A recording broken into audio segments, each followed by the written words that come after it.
السلام علیکم ورحمۃ اللہ وبرکاتہ۔ آج ہم بات کریں گے ایمان، اسلام اور احسان، اس کے بارے میں۔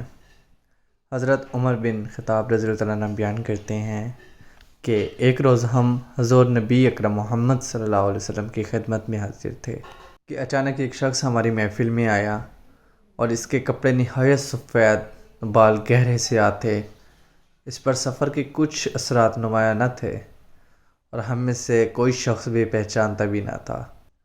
بالآخر وہ شخص نبی اکرم محمد صلی اللہ علیہ وسلم کے سامنے گھٹنے سے گھٹنے ملا کر بیٹھ گیا اور اس نے دونوں ہاتھ اپنے دونوں رانوں پر رکھ لیے اور عرض کیا، اے محمد صلی اللہ علیہ وسلم، مجھے بتائیں اسلام کیا ہے؟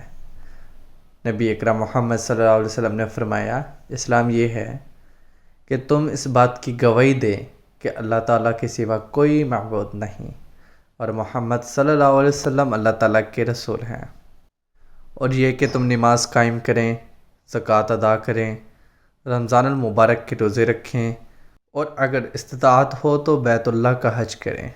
اس جواب پر اس شخص نے کہا، صداقت، آپ صلی اللہ علیہ وسلم نے سچ فرمایا۔ اور اس نے دوسرا سوال کرتے ہوئے عرض کیا کہ یا رسول اللہ، مجھے ایمان کے بارے میں بتائیں۔ تو نبی کریم صلی اللہ علیہ وسلم نے اس کے جواب میں فرمایا، ایمان یہ ہے کہ تم اللہ تعالیٰ اور اس کے فرشتے، اس کی کتابوں، اس کے رسولوں اور قیامت کے دن پر ایمان لائیں اور ہر خیر و شر کو اللہ تعالیٰ کی طرف سے مقدر مانیں۔ اس پر اس اجنبی شخص نے پھر آپ صلی اللہ علیہ وسلم کی تصدیق فرمائی اور عرض کیا، یا رسول اللہ صلی اللہ علیہ وسلم، مجھے احسان کے بارے میں بتائیں۔ تو آپ صلی اللہ علیہ وسلم نے فرمایا، احسان یہ ہے کہ اللہ تعالیٰ کی عبادت اس طرح کریں گویا تو اسے دیکھ رہے ہو، اگر تو یہ مقام نہ پانے کا سبب ایسا نہیں دیکھ رہے تو کم سے کم یہ یقین ہی پیدا کر لیں کہ وہ تجھے دیکھ رہا ہے۔ اب تیسری بار اس شخص نے آپ صلی اللہ علیہ وسلم کی تصدیق فرمائی اور اس شخص کے جانے کے بعد حضور نبی اکرم محمد صلی اللہ علیہ وسلم نے پوچھا، اے عمر، جانتے ہو یہ سوال کرنے والا کون تھا؟